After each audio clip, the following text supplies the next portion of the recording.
Mr. Elisha, I don't know. I can see you on Instagram. I started late.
The world.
Good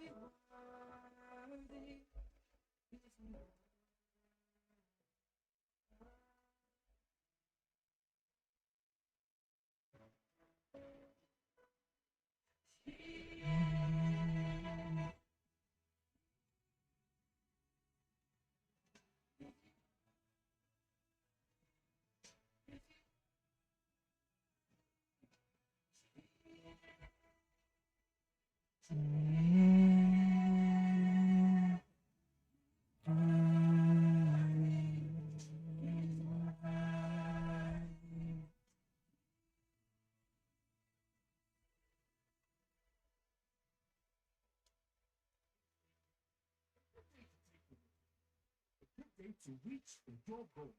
A good day to finish reading that book. A good day to connect with your friends while doing the things you love.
Okay. Okay.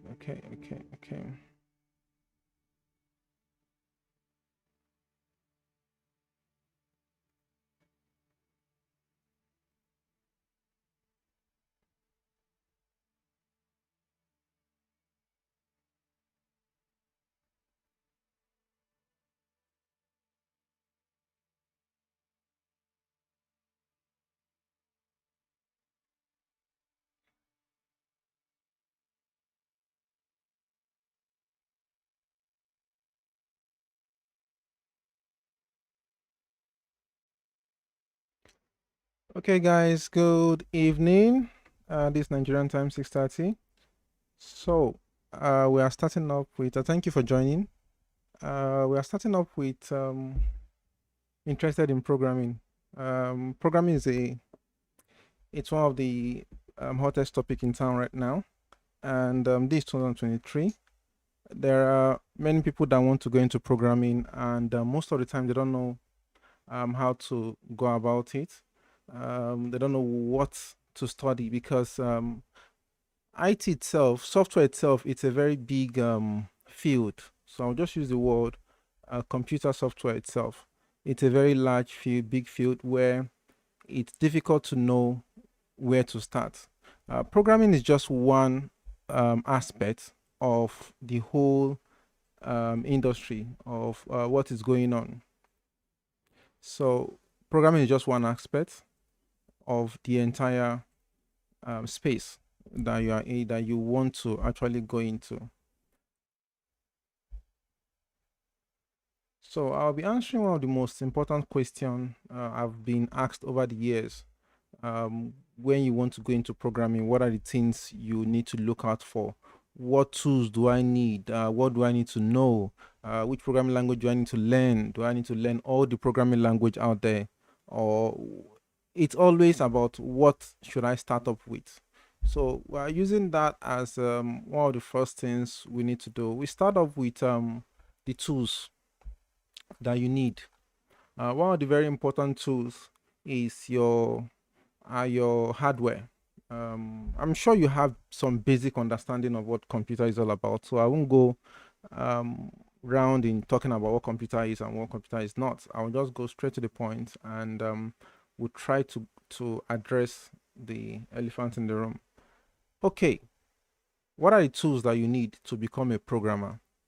This is a bit of controversial topic as regards to Windows, Mac, Linux. I will just be frank as it is because I'll be training you guys. I'll prefer you guys go with Mac. Sorry, Linux and Windows user. I will actually back Mac. I started with Windows. I've been programming for more than 20 years and I've been using Windows all along. I think I switched to Mac like I think that was like 10 years ago, and ever since I've never looked back. So you can go out there, Google it, you see all what people are saying about Mac is true. Everything just works. So that's the thing about Mac. You don't want the software you are using. You don't want any other problem about apart from the problem you are being given by your clients. Programming alone is enough stress. So why do you want to add the hardware stress into it? Your tool should be seamless as possible. So what you are using shouldn't be stressing you out. So I will advise you guys there, go out and get the latest MacBook. So because Mac is expensive, I will recommend minimum of 2015 MacBook, and that's because of the keyboard. Keyboard is good. It has good peripherals in terms of output and input. They will do the job for you. So start up with 2015 MacBook. You can skip 2000 and skip all the way and jump to M1 chip if you have the budget for it. So start up with M1 chip or use 2015 MacBook. That's MacBook Pro. Well, you can do the Air, but I would prefer you go with MacBook Pro. Then for M1 chip, you could start with the Air. That's the MacBook Air 2020. Yeah. So that is the tool you will need to start off with. Of course, internet is no deal breaker. You need internet. Google is going to be your friend. Most of the time, you end up Googling everything. Even as an expert, we still turn to Google to find one or two things, to put things around. But when you want to start like this, it's always a big issue. You need someone that will put you into the right path. So now we've agreed that we now have our tool, we have our laptop. The next thing you need to get is the software that will power your device so that you can then write program that we work, that will operate. So what are the softwares that you're going to need? What kind of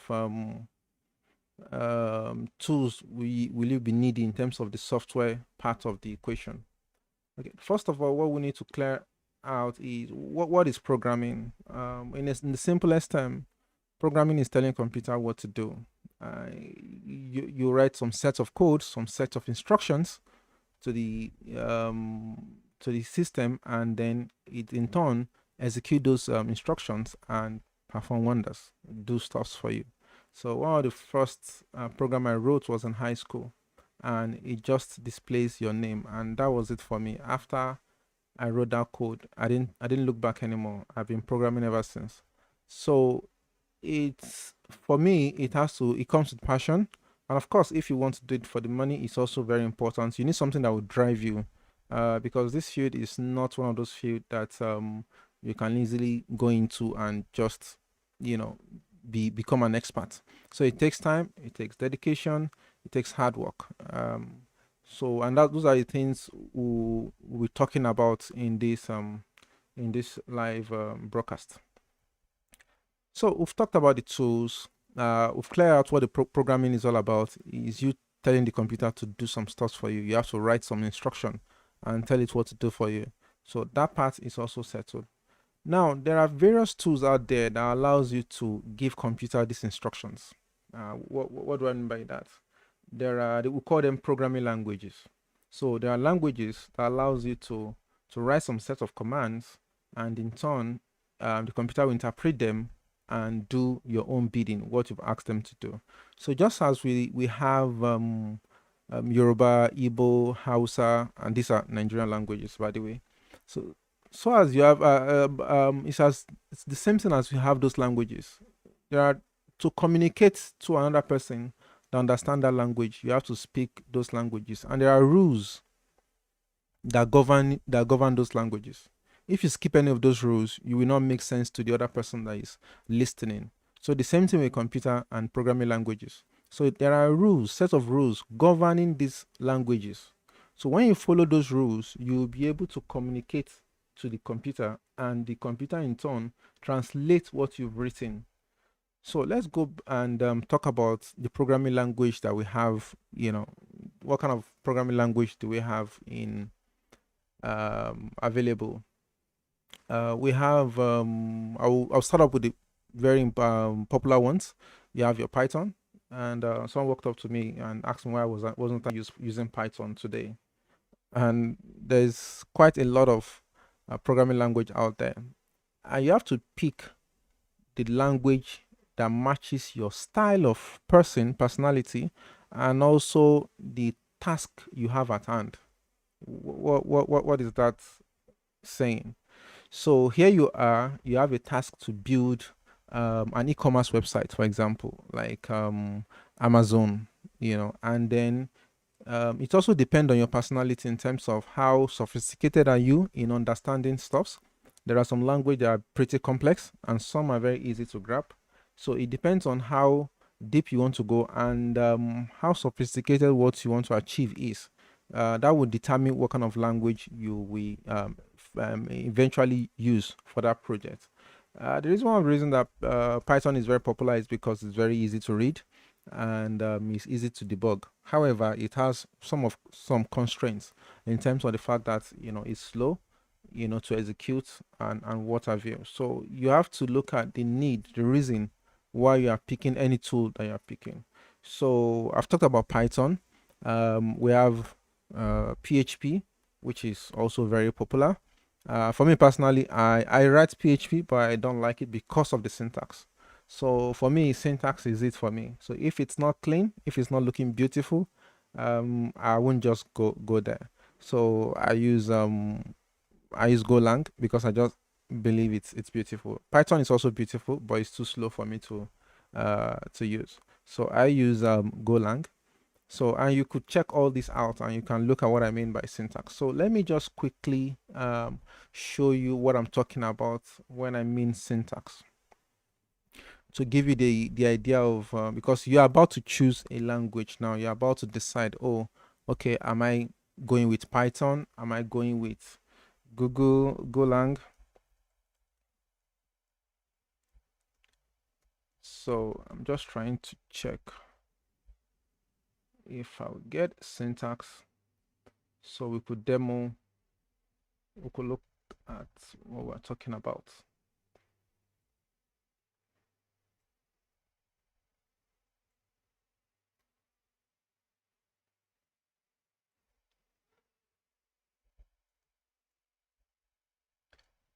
So I have some syntax open up. I'm gonna share my screen with you guys soon. Just give me a moment.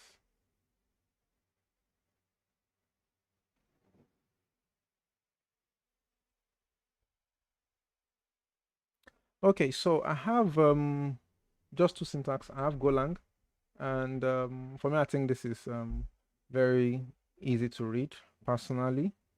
By the time you start learning about programming, you are going to understand all the jargons you're looking at right now.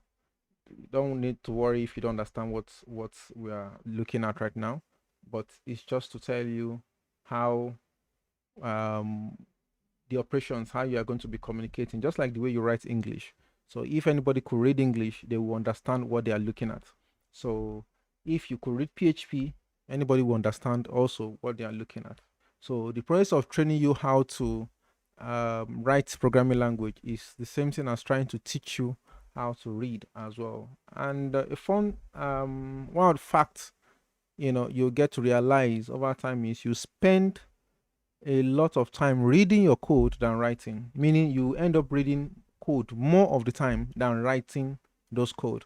So that's why for me personally, I like to look at beautiful code because I spent most of my time reading codes. So you can see, for example, this is Java. This is how Java looks like. And one of the things that people have complained about Java is that it's too explicit. It's you have like five things that might not be relevant to what you want to. Of course, they are relevant, starting before it main. But in some languages, they just make use of, by default, they make use of main.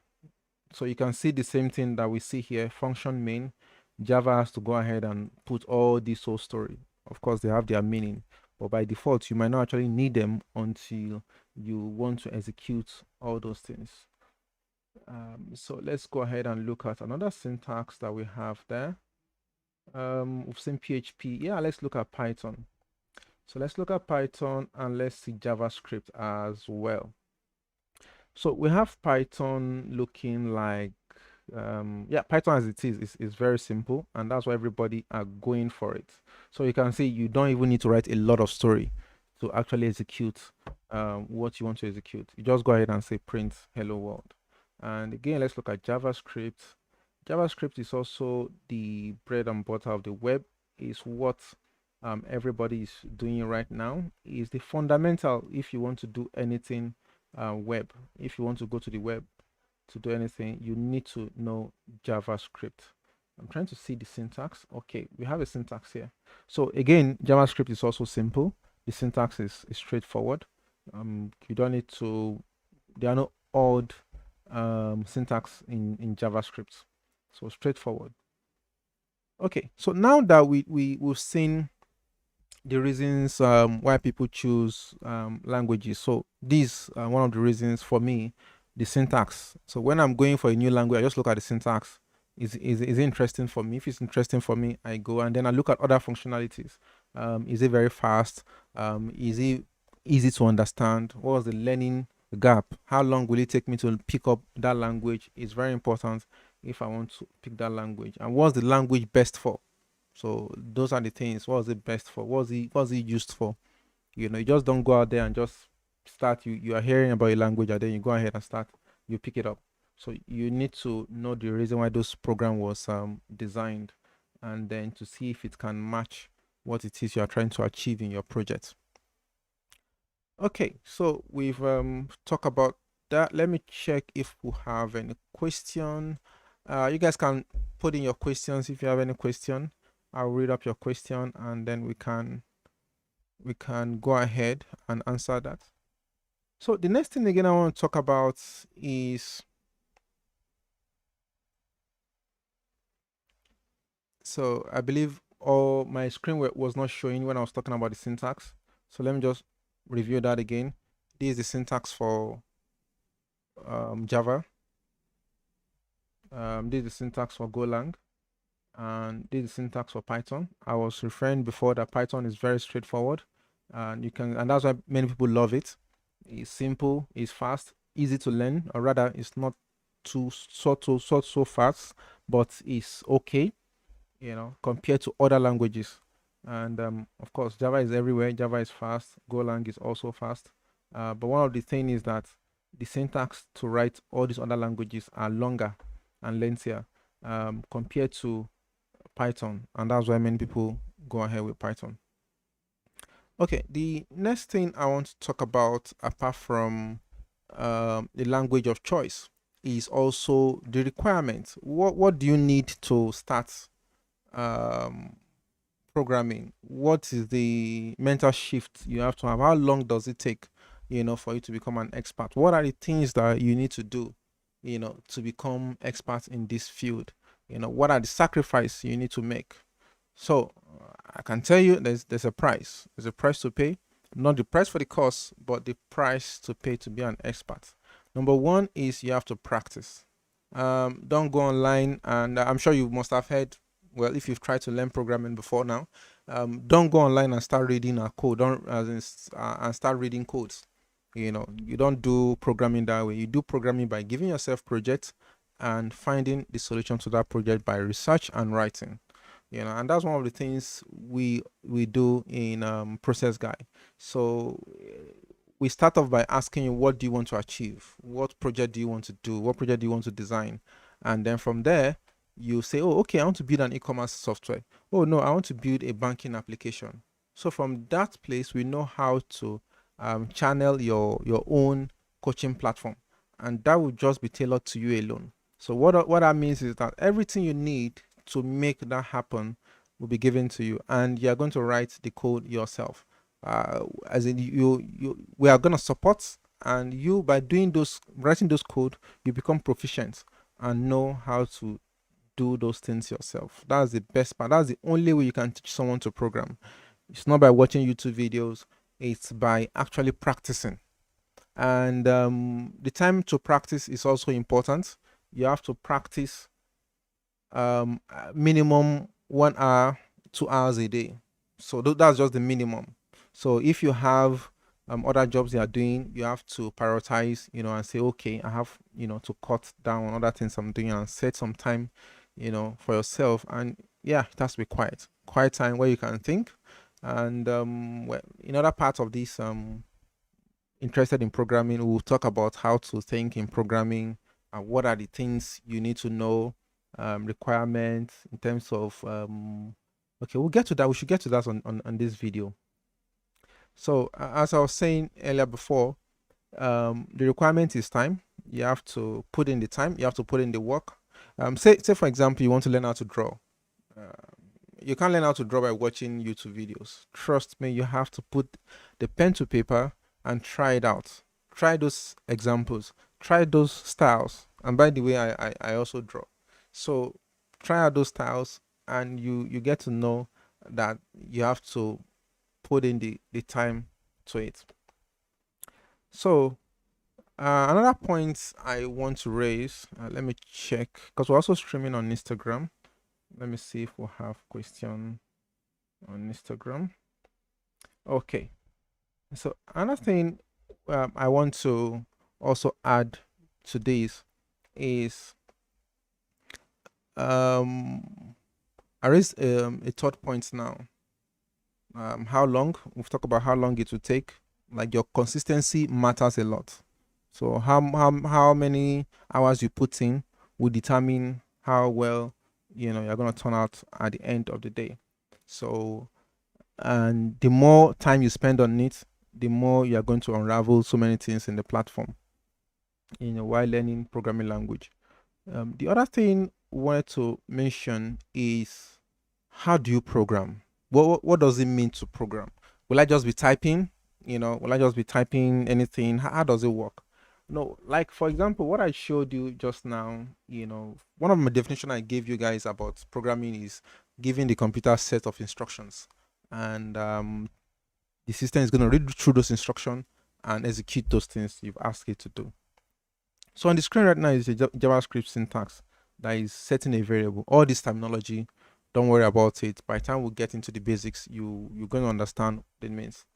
But there are some fundamentals about programming, and that is holding information and sharing those information back to the system. You hold information, you use those information, and you execute, you know, into the system. We can't go into basic. We won't do any practical today.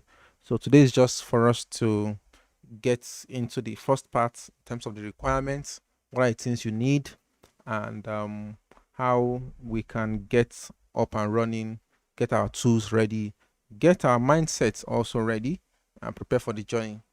Because those things are what is needed. Without those things, you can't actually get out, and do anything. So, how to think in programming is another step that you need to know, and that will involve, that's the practical aspect of this whole thing. Everything is a step-by-step process. Computer is processed line by line. That's why I say it's a set of instructions. Any instructions that want to be processed will have to be one after the other. So you can see the way this line of code is saying var, that's var x, it's an initialization. So the program will not just jump the execution and go to the other part of the code. It executes line after line. So this understanding of how the computer works or interprets your code will let you know, oh, how do I put it? Like Arabic, for example, you start reading from the left. English, Arabic, you start reading from the right. English, you start reading from the left. So in programming, the reading start from the top to the bottom. Of course, you can point the system to jump to other part of the system, but it has to start your execution from the top to the bottom. So I will want you guys to send me some questions so that we can use that that will give me a pointer to know you're understanding what I'm saying. So we do this every Sunday by 6 o'clock. Sorry, we started a little bit late today. So we'll be starting this session every 6 o'clock Sunday, just 30 minutes brief. And the idea is to get to tell you about programming, how interesting it is, the things you need to know, before getting into programming, because everybody's talking about programming right now, and it will be good for you to also understand what it is and what are the requirements that you need to have to get into it. Yeah, talking about requirements, qualification, background, it's a point I was trying to remember the other time. What is your background? Like, my background is in computer science.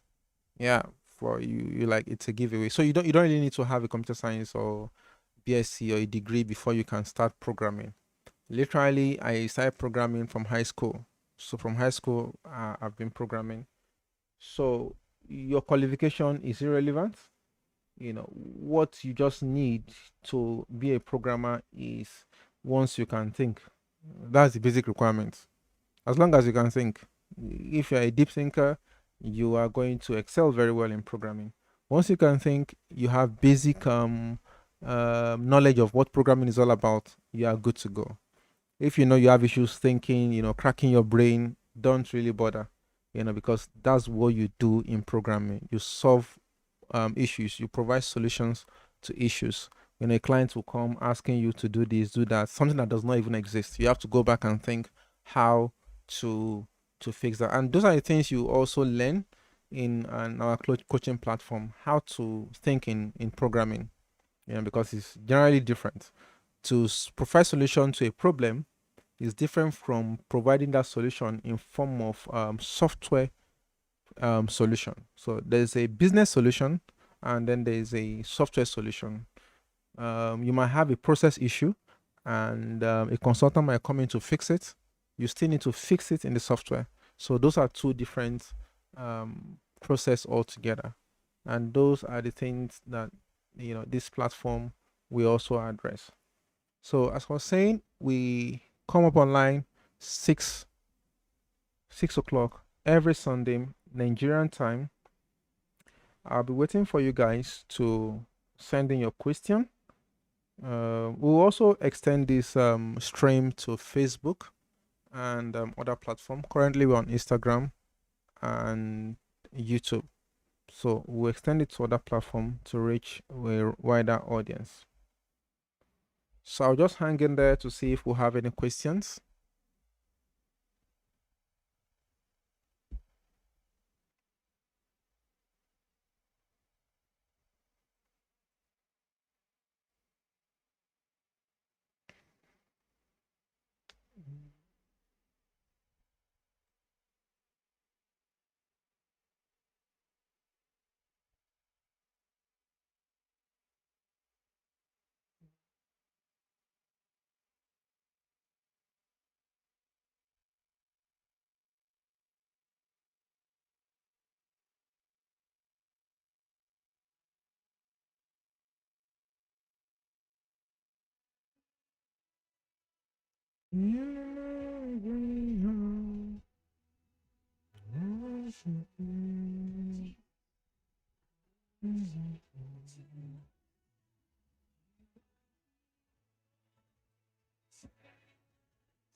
Okay, guys, I think we'll call it a day today. We'll wrap this up.